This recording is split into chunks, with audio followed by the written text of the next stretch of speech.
So hey guys, welcome back to your channel Indian trading club. दोस्तों, आज की इस वीडियो में मैं आपको बताऊंगा कैसे आप एफआईआईज एंड म्यूचुअल फंड के डाटा को देखते हुए आप सेलेक्ट कर सकते हो कि कौन सा बेस्ट मिड कैप का स्टॉक है।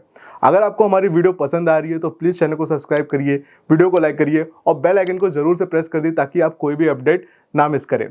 तो इसके लिए हम लोग सीधे अपने स्कैनर पार्ट पे चलते हैं। ठीक है, चार्टिंग पे मैंने आपके लिए प्रिपेयर किया है। आपको पिछले वाले वीडियो में जिसमें मैंने आपको लार्ज कैप स्टॉक सेलेक्ट करना सिखाया था, उसी वे से आप मिड कैप को भी सिलेक्ट कर सकते हो, बट मिड कैप का थोड़ा सा डिफरेंट क्राइटेरिया रहेगा क्योंकि मिड कैप अभी मार्केट गिर रही है और मिड कैप ज़्यादा करेक्शन ले रहा है कंपेरेटिवली टू लार्ज कैप। और डाटा भी दिखा रहा है कि लार्ज कैप सबसे ज़्यादा जो एफआईआईज एंड एनडीआईज वो इन्वेस्टेड रहे लार्ज कैप में, वो भी वो सेफ सेक्टर में जो कि है फार्मा और आपका एफएमसीजी। बट ठीक है, हम लोग मिड कैप को भी सिलेक्ट कर सकते हैं क्योंकि हम लोग स्टॉक को बेस्ट फाइंड आउट कर सकते हैं, क्योंकि गिरती हुई मार्केट में सबसे वैल्यूएबल स्टॉक को अगर आप सिलेक्ट करोगे और डाटा के साथ स्टिक रहोगे तो डेफिनेटली आपको इन अ लॉन्ग टर्म प्रॉफिट ही होगा। तो ये देखिए, मैं पहला आपको स्कैनर खोल लेता हूँ। जो हमारे फर्स्ट टाइम व्यूअर है, अगर उन्होंने ये स्कैनर नहीं देखा है तो आप उसको देखिए। मैं आपको फिर से एक्सप्लेन कर देता हूँ ताकि आपको क्लियर हो जाए, और जो पहले के जिनको क्लियर नहीं है उनके लिए भी ये वीडियो है, आप जरूर से देखिएगा। एंड वीडियो को प्लीज स्किप करके मत देखिएगा, क्योंकि अगर आप स्किप करके देखेंगे तो डेफिनेटली आपको पूरी नॉलेज नहीं होगी, and half knowledge is more dangerous than no knowledge. चलिए वीडियो को स्टार्ट करते हैं। तो इसमें मैंने पहला क्राइटेरिया लिया है कि quarterly mutual fund greater than number 10, that means उनका जो परसेंटेज ऑफ होल्डिंग है वो 10 से ज़्यादा हो। Quarterly foreign institutional investor greater than number 10, उनका भी same. Quarterly mutual fund greater than 1 quarter ago mutual fund, मतलब प्रीवियस क्वार्टर से ज़्यादा होना चाहिए इस करंट क्वार्टर में म्यूचुअल फंड की होल्डिंग आनी चाहिए।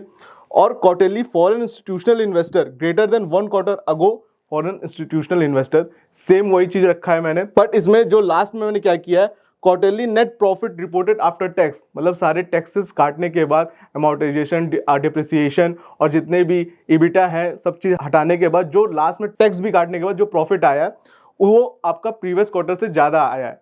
ठीक है, तो ये आपका मैंने बना दिया स्कैनर। अब इसको मैं क्या करूँगा, रन स्कैन करूँगा।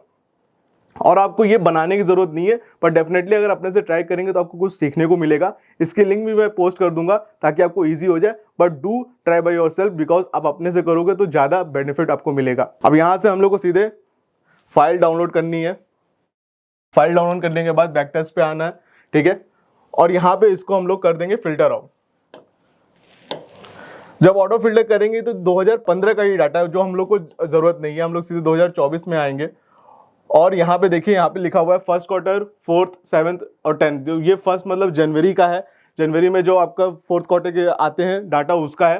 फिर आपका 4 आपका जो है अप्रैल में हो गया, फिर 7 जुलाई में हो गया, और 10 अभी अक्टूबर का ये डाटा जो आया जो लेटेस्ट चल रहा है। ठीक है, तो हम लोग सीधे 10 को आ जाएंगे। सब हटाने के बाद सीधे 10 में आने के बाद आपको दिख रहा है यहाँ पे लार्ज मार्केट कैप में आपको लार्ज कैप, मिड कैप। तो हम लोग को मिड कैप का देखना है, और मिड कैप में देखिए 107 स्टॉक है जहां पे हमारी कंडीशन मैच हुई है।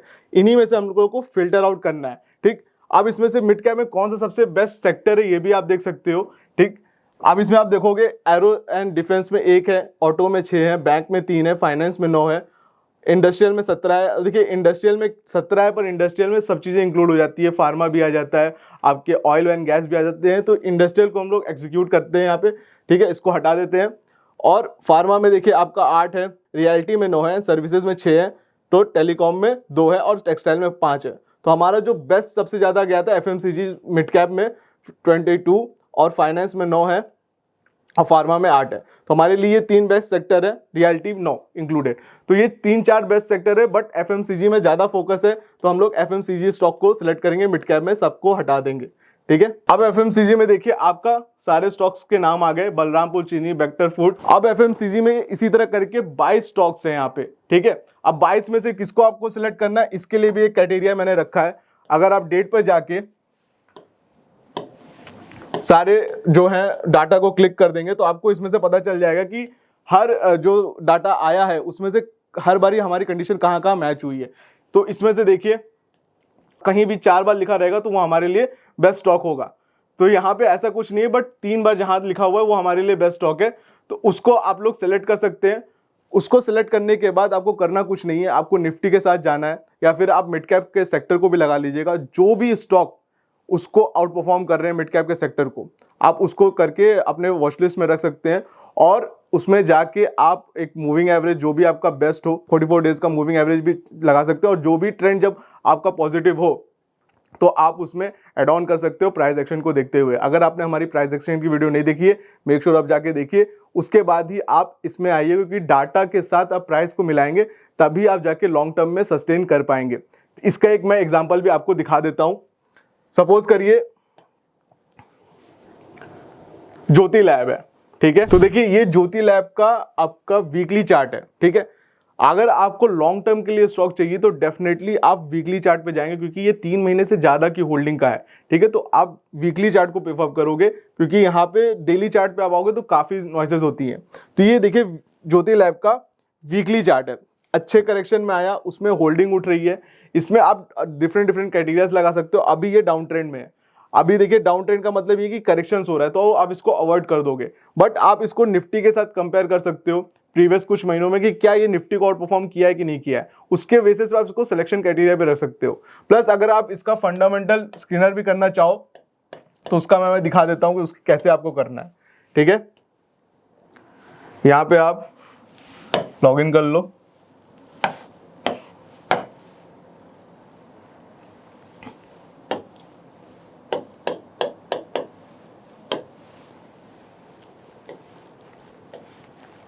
तो सबसे अच्छा होता है आप पी रेशियो को कंपेयर करो प्राइस को और अर्निंग को। देखिए तो इसमें हो क्या रहा है, इसमें अर्निंग्स, इसकी जो ब्लू बार्स है इसकी अर्निंग्स बढ़ रही है और प्राइस इसका जो है वो गिर रहा है। तो डेफिनेटली एक डाइवर्जेंस आया है। इन अ लॉन्ग टर्म क्या होगा, ये मैच करेगा, अर्निंग्स तो बढ़ी रहेंगी तो प्राइस भी, जो पी भी बढ़ेगा तो उसकी वजह से प्राइस भी बढ़ेगा। तो ये चीज दे सकते हैं आप कोई भी चीजें कंपेयर करने के लिए।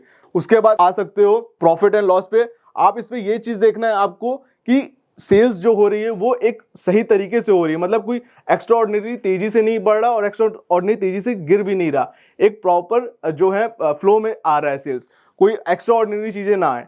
ये चीज आपको भी देखनी है। सेम चीज प्रॉफिट में भी, प्रॉफिट भी लगातार आए तो वो कंपनी ज्यादा होती है, स्टेबल होती है। जैसे अगर आप स्टील सेक्टर में देखोगे, कभी कभी उनकी अर्निंग्स काफी तेजी से आती है, कभी कभी आती नहीं है, बिकॉज ये डिपेंडेंस, यहाँ गवर्नमेंट की इन्वॉल्वमेंट बहुत ज्यादा होती है, तो उसकी वजह से अर्निंग इंपैक्ट होती है। तो आपको वो चीज नहीं देखनी है, आपको देखना है कि डिसेंट फ्लो हो प्रॉफिट एंड लॉस में। तो इस तरह भी आप कंपेयर कर सकते हो। देखिए ये मेरी सारी पर्सनल एनालिसिस है, ये चीज मैं आपको अपनी एक्सपीरियंस के थ्रू बता रहा हूं। अगर आप इसमें कुछ भी मॉडिफाई करना चाहो आप करके देख सकते हो, लेकिन मार्केट में लॉस दोगे तभी आपको कुछ सीखने को मिलेगा। तो लॉसेस लेना है, पर इतना ज्यादा नहीं कि आप इमोशनल ड्रेन हो जाएं कि भाई इतना ज्यादा लॉस हो गया और फिर आप उससे रिकवर ना कर पाए। तो इस तरीके से सारी कैटेगरीज होती हैं। इसमें मैं एक चीज और देखता हूं, अगर मैं कैश फ्लो देख रहा हूं तो cash flow for operating activity जो है कंसिस्टेंट वे में इंक्रीज हो रहा है कि नहीं हो रहा है, और जो कैश आ रहा है, मतलब मैं जो धंधा कर रहा हूं मुझसे जो कैश आ रहा है, क्या मैं उसको इन्वेस्टमेंट कर रहा हूं कि नहीं कर रहा हूं। तो अगर इन्वेस्टमेंट हमेशा माइनस में होगा तो आप देखोगे टिल टू डेट जो भी कैश आता है ये लोग ज्यादातर इन्वेस्टमेंट कर ही दे रहे हैं। और कैश फॉर फाइनेंसिंग एक्टिविटी, मतलब मैं जो फाइनेंस कर रहा हूं कोई चीज, मेरा जो जैसे इंटरेस्ट होता है ये सब होता है, ये मैं भर रहा हूं कि नहीं भर रहा हूं, तो ये भी नेगेटिव होता है। तो ये एक पॉजिटिव साइन है कि आपका cash flow from finance activity भी नेगेटिव है। तो जितना ज्यादा पैसा आता है उससे वो रिटर्न करते हैं, जिनसे उनका पैसा इंक्रीज होता है। तो इस वे में आप मिड कैप के स्टॉक को डिफरेंट करके सिलेक्ट कर सकते हो। करंट में हम लोग को कोई होल्डिंग ऐसी नहीं बनी जिसमें हमारे क्राइटेरिया बने, पर हम लोग को लास्ट 3 महीने पे था। अब देखिए मिड कैप में ज्यादा लोग होल्ड नहीं कर रहे, तो इसलिए हम लोग को अवॉइड करना है, ठीक है। लेकिन सबसे बेस्ट ये कि अगर सेक्टर रिकवर करेगा, मार्केट रिकवर करेगी, तो डेफिनेटली मिड कैप भी आउट परफॉर्म करेंगे। तो हम लोग को ऐसे घबराना नहीं है, बट हाँ अपने एनालिसिस के साथ स्टिक रहना है। हमारा क्राइटेरिया मैच करेगा तो हम लोग एंट्री करेंगे। आई होप दोस्तों आपको वीडियो इंटरेस्टिंग लगी होगी, कुछ इंटरेस्टिंग सीखने को मिला होगा। अगर आपको वीडियो अच्छी लगी तो चैनल को सब्सक्राइब करिए, वीडियो को लाइक करिए, वीडियो को मैक्सिमम लोगों के साथ शेयर करिए ताकि उन्हें भी वैल्यूएबल इंफॉर्मेशन मिले। एंड अगर आपके पास डीमैट अकाउंट नहीं है तो लिंक डिस्क्रिप्शन बॉक्स में मैंने डाल रखी है, आप वहां से डीमैट अकाउंट ओपन कराइए, अपनी ट्रेडिंग की जर्नी स्टार्ट करिए। आज के इस वीडियो में इतना ही, हम लोग मिलते हैं अपने नेक्स्ट वीडियो में।